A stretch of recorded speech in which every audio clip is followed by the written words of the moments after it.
सबों को जय मसीह की। आज हम परमेश्वर पिता का धन्यवाद करते हैं जो ये समय परमेश्वर पिता ने आपको और मुझको दिया है। आज इस समय जो बहुत महत्वपूर्ण है, इस समय के लिए हम प्रभु को धन्यवाद देते हैं। आज की सुहानी संध्या में हम प्रभु के वचन की ओर चलेंगे और आज का वचन में हम सीखेंगे परमेश्वर की 7 आत्माओं के विषय में, जो हमारे लिए बहुत ही ज़रूरी है। 7 आत्माओं का जो विषय है, उसकी जो गुणवत्ता है वो हमें जाननी है।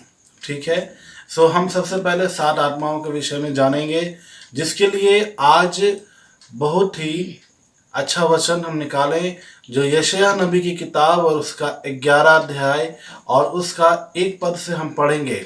आपके पास परमेश्वर का वचन है, आप इस समय मेरे साथ निकाल सकते हैं। यशायाह नबी की किताब, उसका 11 अध्याय, उसका 1 से आगे की ओर हम पढ़े। मैं आपके लिए पढ़ना चाहूं। तब यिशै के ठूंठ में से एक डाली फूट निकलेगी और उसकी जड़ में से एक शाखा निकलकर फलवंत होगी। दूसरा वचन, यहोवा का आत्मा, बुद्धि और समझ का आत्मा, युक्ति और पराक्रम का आत्मा और ज्ञान और यहोवा के भय का आत्मा उस पर ठहरा रहेगा। हम आज बात कर रहे हैं परमेश्वर के 7 आत्माओं के विषय में, जिसमें से हमने यशायाह नबी की किताब उसका 11 अध्याय और दूसरे वचन में हमने पढ़ा।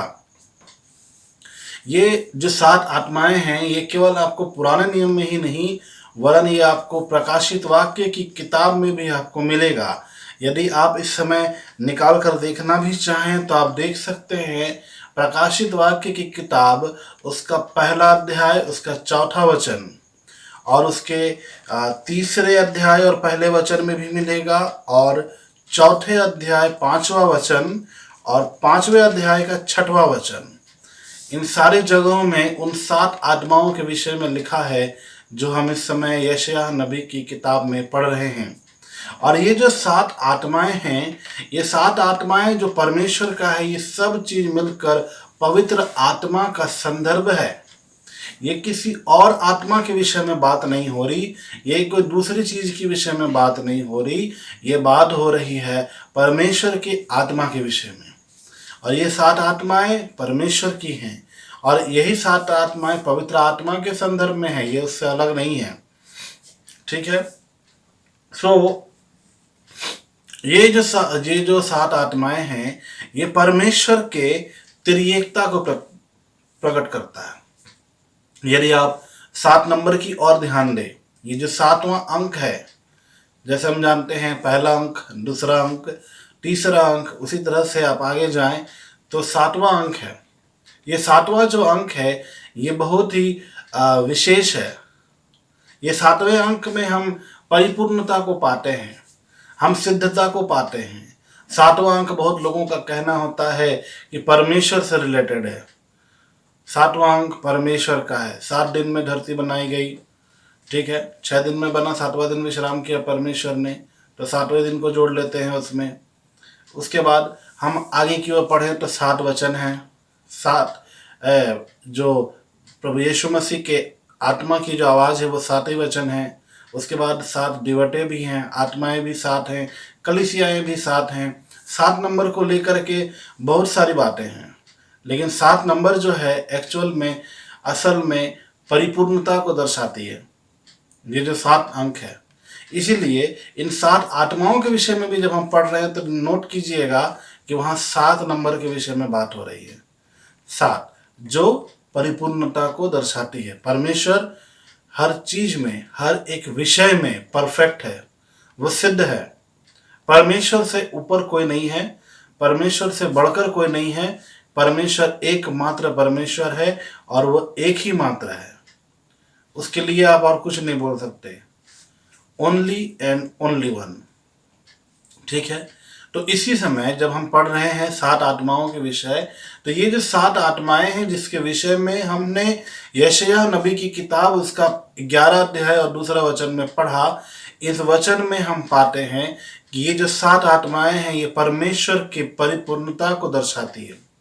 ये 7 आत्माएं कोई अलग नहीं है, ये परमेश्वर जो त्रिएक है, इस त्रिएकता को प्रकट करता है।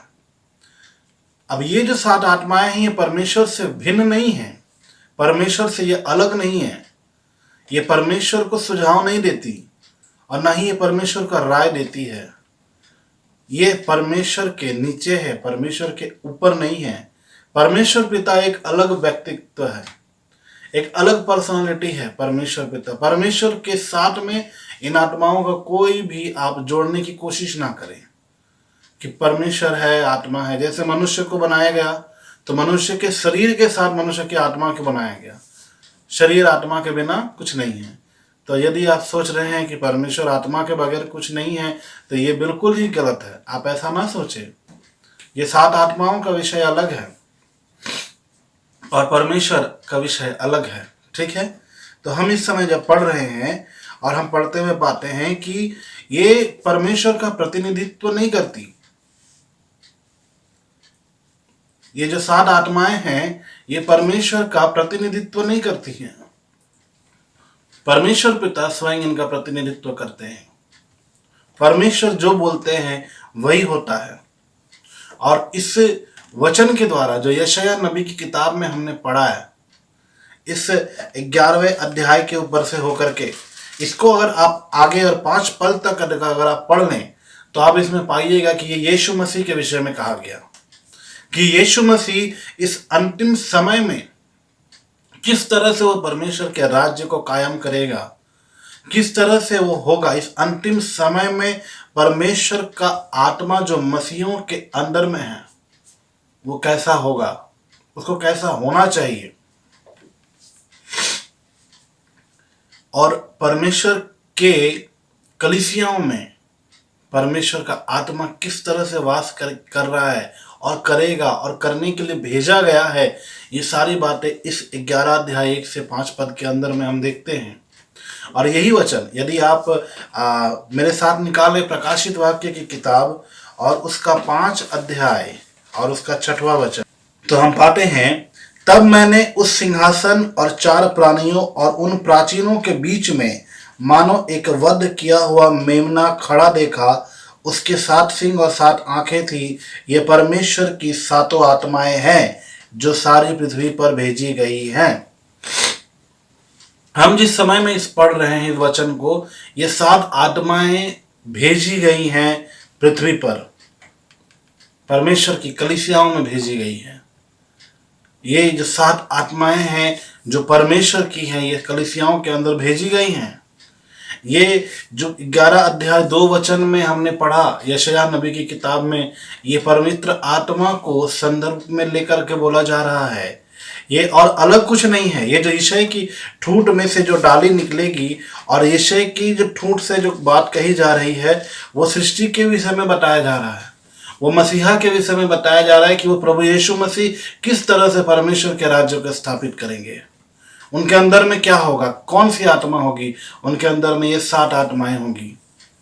प्रभु यीशु मसीह के अंदर में तो 7 आत्माएं पाई जा रही हैं, उसके विषय में पहले ही भविष्यवाणी कर दी गई कि इस अंतिम समय में किस तरह से मिनिस्ट्री सेवकाई क्षेत्र में हमें बढ़ना है। इस बात को जो हमारा आदर्श है जिसका नाम प्रभु यीशु मसीह है, उसके द्वारा हम देखते हैं कि हमारे जीवन में किस तरह से हमें इस अंतिम समय में सेवकाई की ओर बढ़ना है। यदि आप इस समय में यूहन्ना की किताब को पढ़ें, क्योंकि यीशु मसीह ने अपने जीवन में हमें हर एक समय में सिखाया है कि हम सेवकाई क्षेत्र में कैसे बढ़ेंगे, हमें किस रीति से बढ़ना है, हमें किन चीज़ों की ज़रूरत है सेवकाई क्षेत्र में।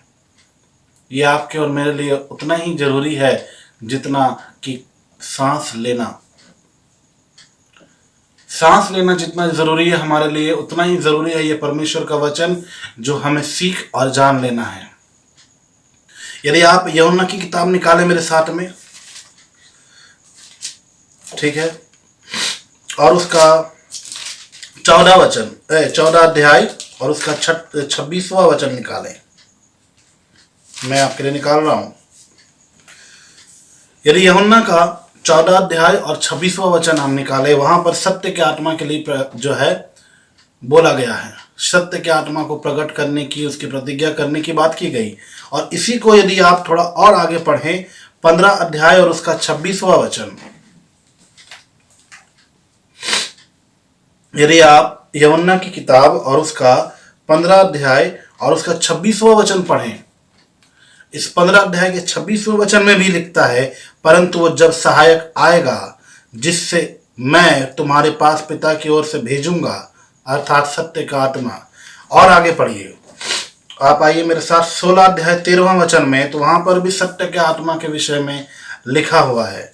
14 वचन में भी आप पढ़िएगा, वहां पर भी लिखा हुआ है कि जो सत्य का आत्मा आएगा, जो सहायक आएगा, वो असल में करेगा क्या, उसका काम क्या होगा। वो आएगा तो क्या करेगा, वो हमें सिखाएगा। वो क्या करेगा, प्रभु की महिमा करेगा, क्योंकि वो हमें जो कुछ सुनेगा वही बताएगा, वही सिखाएगा, परमेश्वर के विषय में बताएगा, अपनी ओर से कुछ नहीं कहेगा। किस जगह में, पहले हम ट्रेनिंग में हैं, पहले हम सीखेंगे, इसके बाद हम करेंगे। हम सेवकाई क्षेत्र में जब उतरेंगे, इस सेवकाई क्षेत्र में जब उतरेंगे तो हमें इनकी जरूरत होगी, उन्हीं शिक्षाओं की जरूरत होगी जो पवित्र आत्मा हमें देंगे। हमें पवित्र आत्मा की जरूरत है और होगी इस अंतिम समय में, बहुत जरूरी, बहुत जरूरी और बहुत जल्दी। अभी तो है अपितु इस बात को आप जान लें, क्योंकि पवित्र आत्मा जो उस परमेश्वर, जो एकमात्र परमेश्वर है, उसका आत्मा है। हम उनकी बात कर रहे हैं, हम किसी दूसरे की बात नहीं कर रहे।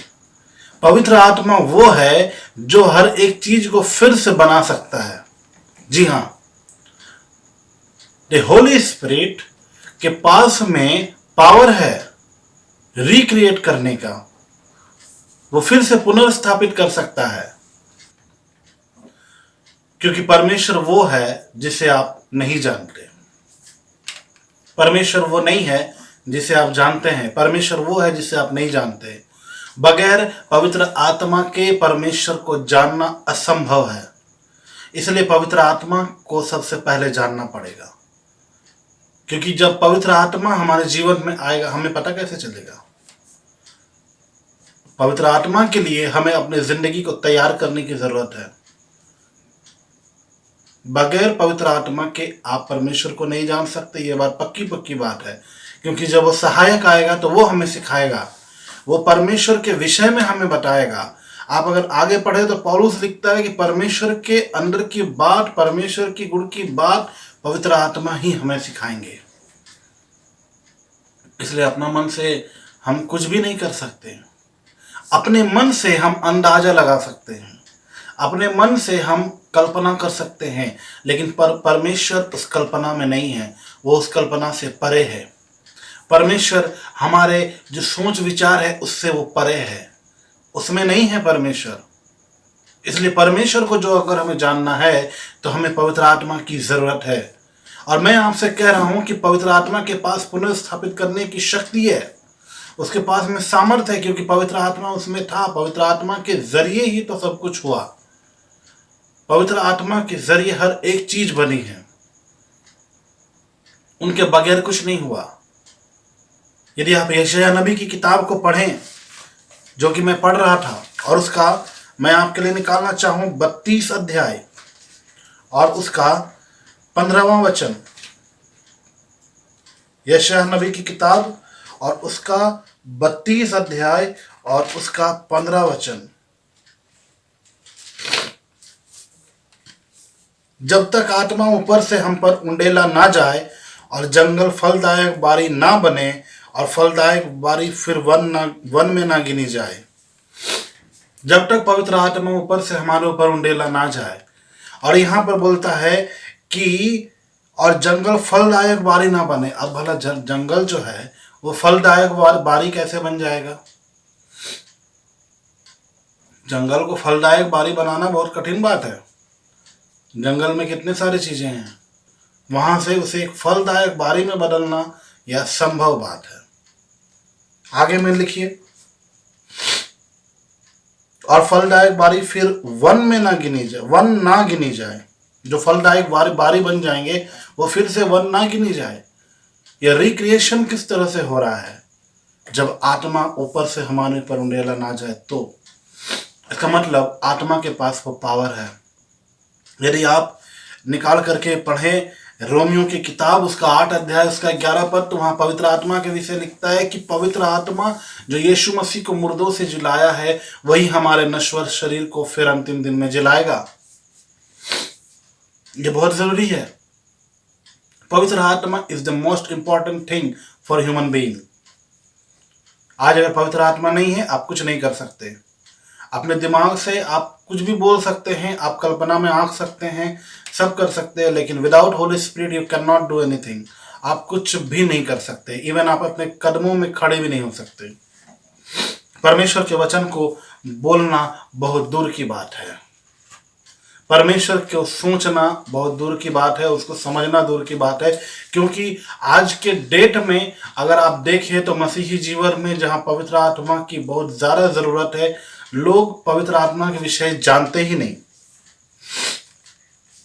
पवित्र आत्मा के विषय में लोग नहीं जानते और लोग जानने की कोशिश भी नहीं कर रहे, क्योंकि लोग किसी न किसी जगह में कुछ सीख रहे हैं, कहीं ना कहीं जगह में उनको कुछ मिल रहा है, उसको ले रहे हैं, कहीं और से कुछ ले रहे हैं, हर तरह से वो ज्ञान को बटोर रहे हैं। लेकिन जो पवित्र आत्मा हमें चाहिए, उसके लिए कोई कोशिश नहीं है, क्योंकि आप उसे जान नहीं रहे हैं। पवित्र आत्मा को जान लेना बहुत जरूरी है। पवित्र आत्मा के विषय में जो ज्ञान है आपको रखना है, वो अत्यंत आपके लिए आवश्यक है, क्योंकि परमेश्वर का ज्ञान सर्वश्रेष्ठ है और सर्वोत्तम है, उससे बढ़कर और कुछ नहीं है। इसलिए आपको परमेश्वर का ज्ञान रखना आपके लिए बहुत जरूरी है, क्योंकि जब पवित्र आत्मा आएंगे तो वही आपको परमेश्वर के विषय में बताएंगे। तो सबसे पहले आत्मा के विषय जानना है। हमें अपने जीवन को पवित्र आत्मा के लिए तैयार करना है। ये जो 7 आत्माओं के विषय हम पढ़ रहे थे, इन 7 आत्माओं का जो गुण है वो आपके जीवन में होना चाहिए, वो आपके जीवन में भली भांति होना चाहिए। इसलिए इस समय आइए हम किन्हीं बातों के ऊपर जल्दी से ध्यान देंगे। यदि आप मेरे साथ निकाले पहला कुरिन्थियों की किताब और उसका 2 अध्याय, तो हम इस समय आज के डेट में पवित्र परमेश्वर की आत्मा की सच्चाई जो हमें आज इस कुरिन्थियों की किताब में मिल रही है, हम आज इस विषय की ओर ध्यान देंगे और चलेंगे। सबसे पहली बात, इसके 10वां अध्याय के 2 अध्याय के 10वां वचन को पढ़ते हैं। परंतु परमेश्वर ने उनको अपने आत्मा के द्वारा हम पर प्रकट किया, क्योंकि आत्मा सब बातें वरन परमेश्वर की गुण बातें भी जांचता है। सबसे पहला जो पॉइंट आएगा 7 पॉइंट में से, वो नंबर 1 आता है कि आत्मा जो परमेश्वर के बारे में हमें बताता है, जो वो परमेश्वर के बारे में जानता है। क्योंकि 10वां वचन में लिखता है कि जैसा यहां पर है, परवरन परमेश्वर की गुण की बातें भी जांचता है। आत्मा जो है परमेश्वर की गुण की बातों को भी जांचता है। मनुष्य आज कंप्यूटर भले बना दिया, लेकिन इससे कुछ होने जाने वाला नहीं है। वो परमेश्वर को जांच नहीं सकता। वो मनुष्य अपने ही अंदर में जो बातें हैं उसी को जांच नहीं सकता। परमेश्वर तो दूर की बात है। एक कंप्यूटर के नॉलेज में आइए, अगर कंप्यूटर के अंदर कोई भी प्रोग्राम को फिट कर दिया जाए तो वो कुछ ना कुछ एल्गोरिदम निकाल करके, कुछ ना कुछ करके वो उस रिजल्ट को हासिल करने की कोशिश करता है। लेकिन परमेश्वर को आप किसी कंप्यूटर के जरिए जान नहीं सकते। परमेश्वर को आप किसी भी प्रकार से ज्ञान को बढ़ा करके नहीं जान सकते, वरन परमेश्वर को जानने के लिए आपको परमेश्वर की आत्मा की जरूरत है।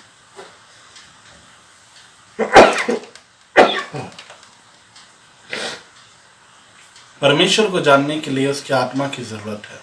बगैर उसकी आत्मा के आप परमेश्वर को नहीं जान सकते, क्योंकि पवित्र आत्मा जो परमेश्वर का आत्मा है वो जांचता है। यहाँ लिखा है 10वां वचन में कि वो जांचता है। मनुष्य नया तरीका निकालता है, लेकिन पवित्र आत्मा ऐसा नहीं करता, क्योंकि पवित्र आत्मा सब कुछ जानता है ऑलरेडी, इसलिए उसको कुछ करने की आवश्यकता नहीं है।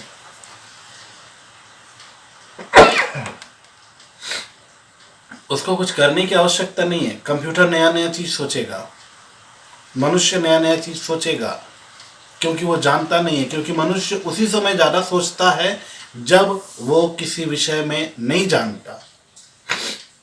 किस तरह से उस विषय को लेकर वो ज्ञान को हासिल करे, ये बात वो सोचता है। लेकिन जो व्यक्ति जानकार है वो कभी भी ऐसा नहीं करेगा। पवित्र आत्मा जो सब कुछ जानता है, उसको खोजने की आवश्यकता नहीं है, क्योंकि वो सब कुछ जानता है।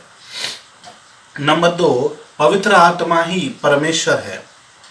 अब जो है, पवित्र आत्मा कोई वस्तु नहीं है, या पवित्र आत्मा कोई चीज नहीं है जिसको परमेश्वर ने बनाया हो, जिसमें से सामर्थ्य निकल के आ जाए।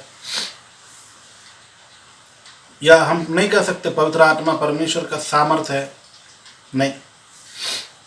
या उसके द्वारा कुछ चिंगारी होने वाली है, कुछ चिंगारी लगने वाली है, बिजली जैसा लगेगा हमको करंट, पवित्र आत्मा आएगा तो, ऐसा बात नहीं है। जो परमेश्वर का आत्मा है वो परमेश्वर का आत्मा है, वो उसकी सामर्थ्य नहीं है जो उसमें से निकल के आ गई तो वो उसमें से कम है, परमेश्वर से कम है, या परमेश्वर से वो बढ़कर है, ऐसा नहीं है।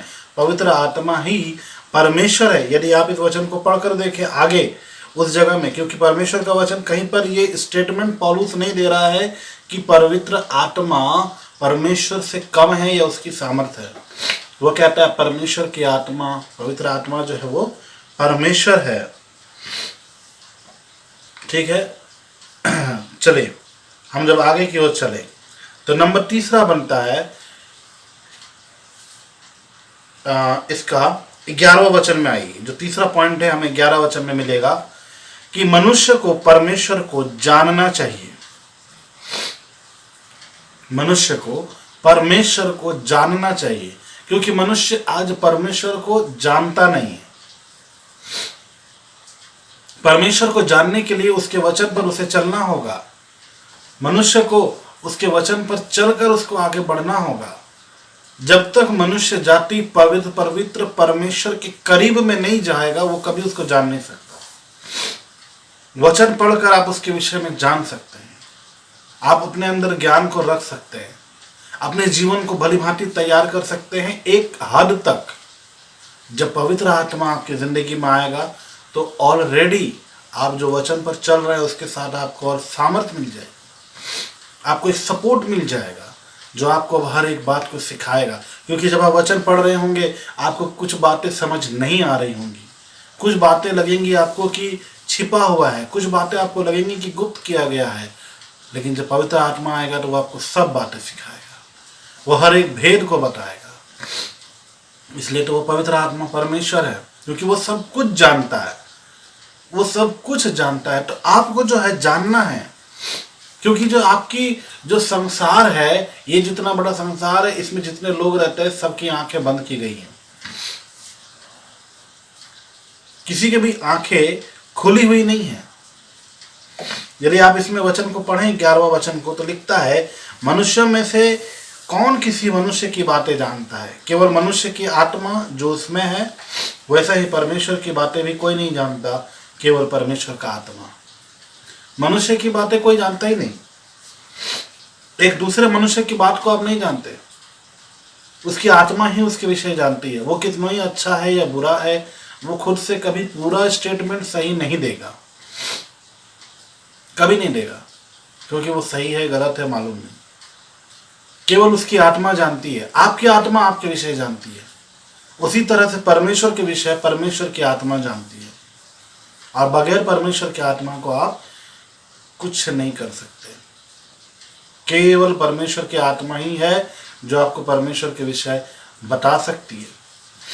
अब परमेश्वर को जानने के लिए आपकी आत्मिक आंखें खुली होनी चाहिए, क्योंकि आपकी जो मनुष्य जाति है, ये जो जाति है मानव जाति, इसकी आंखें बंद है, और बगैर पवित्र आत्मा के इसकी आंखें नहीं खुलने वाली, तो वो परमेश्वर को जान भी नहीं पाएगा। क्योंकि परमेश्वर को जानने के लिए सबसे पहले पवित्र आत्मा को जानना जरूरी है, तब जाके वो आपको परमेश्वर के विषय बताएगा। आपकी आंखें खुली होनी चाहिए। नंबर 4 जो है वह है पवित्र आत्मा के वचन को समझने में सहायता करता है। पवित्र आत्मा जो है वो वचन को समझने में आपकी मदद करेगा।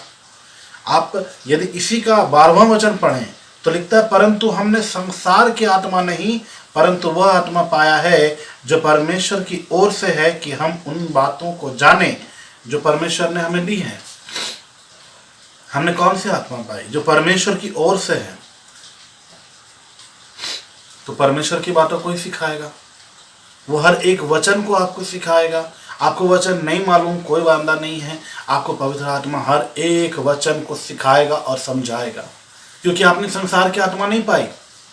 आप जो लोग इस समय आज घुटने टेक रहे हैं, अधिक से अधिक समय परमेश्वर के चरणों में बिता रहे कि परमेश्वर वो पवित्र आत्मा मुझे दीजिए, इसके लिए सबसे अधिक जो वो प्रार्थना कर रहे हैं, ये पवित्र आत्मा जब उनको मिलेगा, पवित्र आत्मा उनको वचन से सिखाएगा, वो परमेश्वर के विषय में सिखाएगा, वो आपकी आंखों को खोलता है, वो परमेश्वर के विषय में बताता है और वो आपको वचन भी सिखाएगा 100%,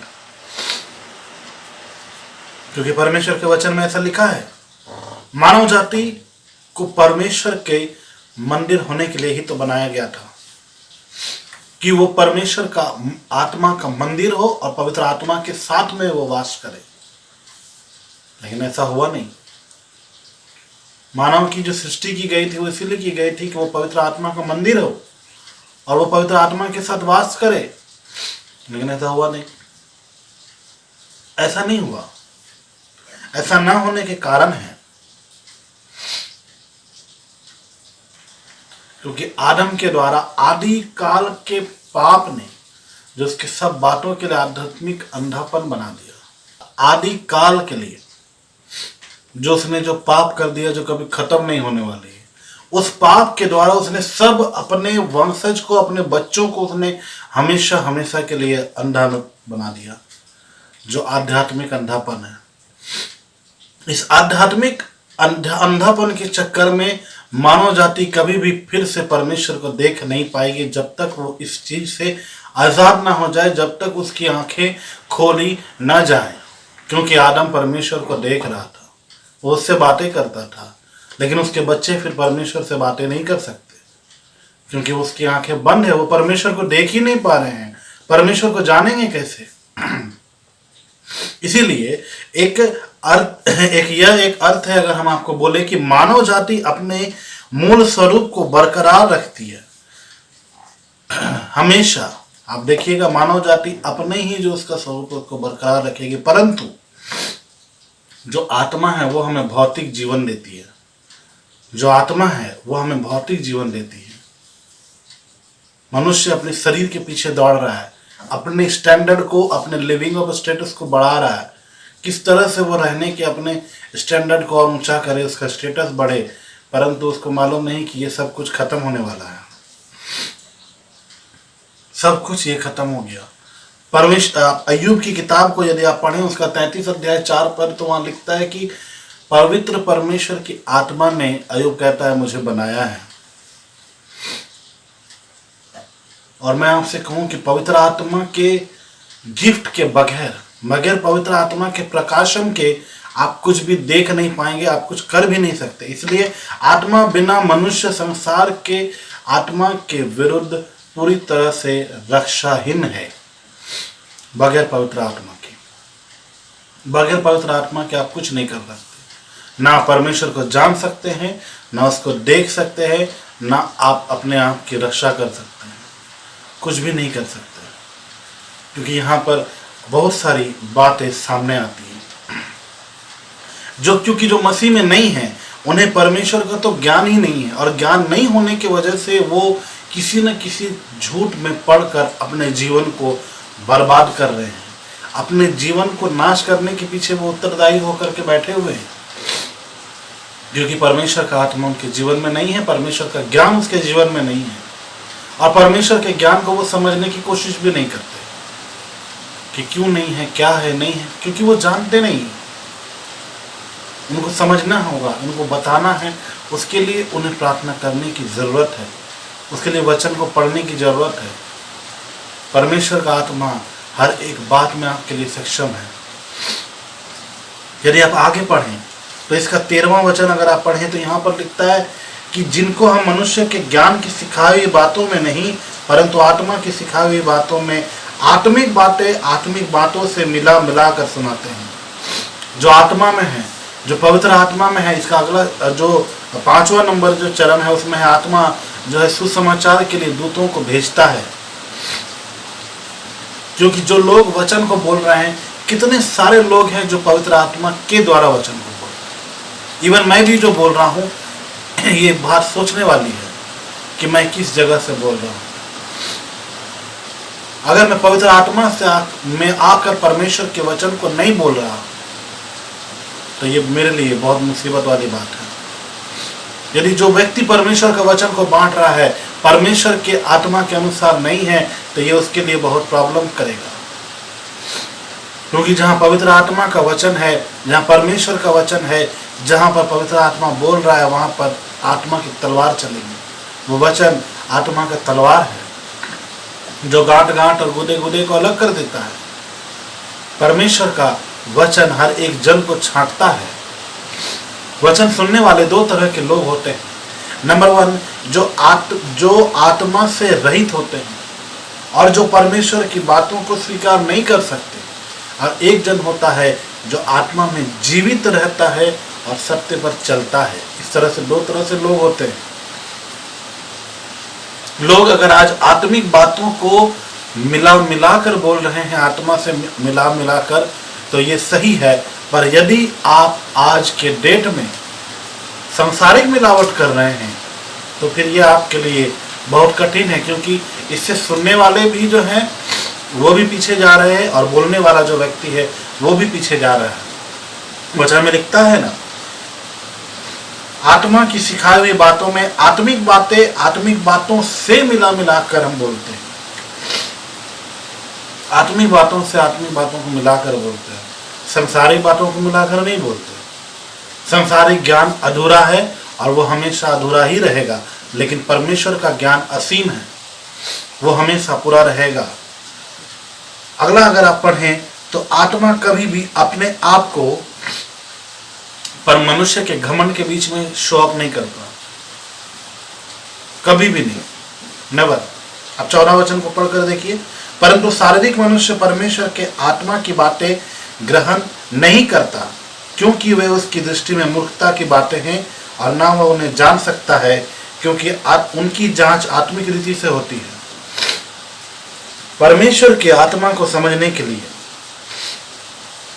परमेश्वर की आत्मा की बातों को समझने के लिए आपको आत्मिक बनना पड़ेगा। क्योंकि आत्मिक चीजों की जांच आत्मिक चीजों के द्वारा ही होती है।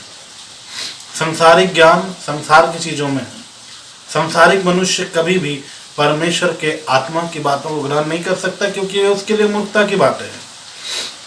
यदि मैं इस समय आपसे कहूं जो संसार में है कि ये जो दुनिया आप देख रहे हैं ये हमारे सामने में भौतिक दुनिया है, इसके बाद भी एक और दुनिया है जिसको आप देख नहीं रहे।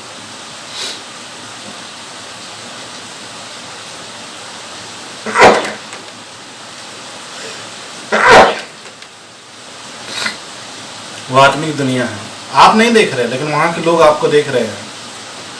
आप मानेंगे? जो लोग परमेश्वर के वचन से वाकिफ हैं वो इस बात को मानेंगे, लेकिन जो संसार के हैं वो बोलेंगे ऐसा नहीं होता, ऐसा होता ही नहीं, ऐसा है ही नहीं, क्योंकि वो उनके लिए मूर्खता की बात है। क्योंकि केवल आत्मा ही अंधी आंखों को खोल सकती है और आध्यात्मिक स्वाद जो है वो कलीसियाओं के अंदर में दे सकता है। जो अभिमानी होती है उनको नम्र बनाता है परमेश्वर का आत्मा, और विनम्रता से लोग परमेश्वर के अनुग्रह को ग्रहण करते हैं। ये उनके लिए बहुत अच्छी बात है। और सबसे अंत में मैं आपसे बातचीत करूं कि परमेश्वर का आत्मा परमेश्वर के अनुग्रह को चुने हुए लोगों के अंदर में देता है। 15वां वचन को अगर आप पढ़ें, आत्मिक जन सब कुछ जांचता है परंतु वो आप किसी से जांचा नहीं जाता, क्योंकि प्रभु का मन किसने जाना है कि उसे सिखाए। जो आत्मिक जन है वो किसी से जांचा नहीं जाता है, वो परमेश्वर की ओर से ही जांचा जाएगा। वो आत्मा के द्वारा ही एक आत्मिक जन को आप जांच सकते हैं, नहीं तो आप नहीं जांच पाइएगा। परमेश्वर का जो अनुग्रह है वो परमेश्वर का अनुग्रह पवित्र आत्मा चुने हुए लोगों के ऊपर में देता है। ये उनके बहुत बड़ा एक मुख्य पॉइंट है कि आत्मा परमेश्वर के अनुग्रह को चुने हुए मनुष्य के ऊपर में प्रकट करता है। यदि आप यशायाह की किताब उसका 40 अध्याय और उसका 13वां वचन को पढ़कर देखें, परमेश्वर का मन को किसने समझा? कौन है जो परमेश्वर के मन को समझ सकता है? वही समझेगा जो परमेश्वर की आत्मा के विषय में जानता है, परमेश्वर के विषय में जानता है। यदि वो नहीं जानता तो वो नहीं कर पाएगा, कोई कभी नहीं समझ पाएगा। इसलिए अगर आपको परमेश्वर को समझना है, पवित्र आत्मा को समझना है, तो सबसे बढ़कर और एक ही बात आपके लिए ज़रूरी है, वो है अपने जीवन को इन 7 जो आत्माओं के ऊपर में जो गुणों के विषय में हमने बात की, इसको अपने अंदर में डाल लें। आपके जीवन में ये सारी चीज़ें होनी चाहिए जिससे कि आप आगे की ओर बढ़ सकें, जिससे कि आप परमेश्वर के और करीब जा सकें। पवित्र आत्मा पाए हैं, बहुत अच्छी बात है। पवित्र आत्मा नहीं पाए हैं तो उसके लिए प्रार्थना करें, अपने जीवन को तैयार करें। लेकिन याद रखें, कभी भी परमेश्वर की आत्मा को लेकर मजाक ना करें, झूठ ना बोलें और कभी भी परमेश्वर के वचन को लेकर खेल ना करें, क्योंकि परमेश्वर डिसिप्लिन का परमेश्वर है और परमेश्वर ट्रैक्टरों में नहीं उड़ाया जाता। प्रभु आप सबको आशीष दे इन वचनों के द्वारा। प्रभु आपके मन की आंखों को खोले। इस समय हम आपसे विदा लेंगे। प्रभु आप सबको आशीष दे। सबको जय मसीह की।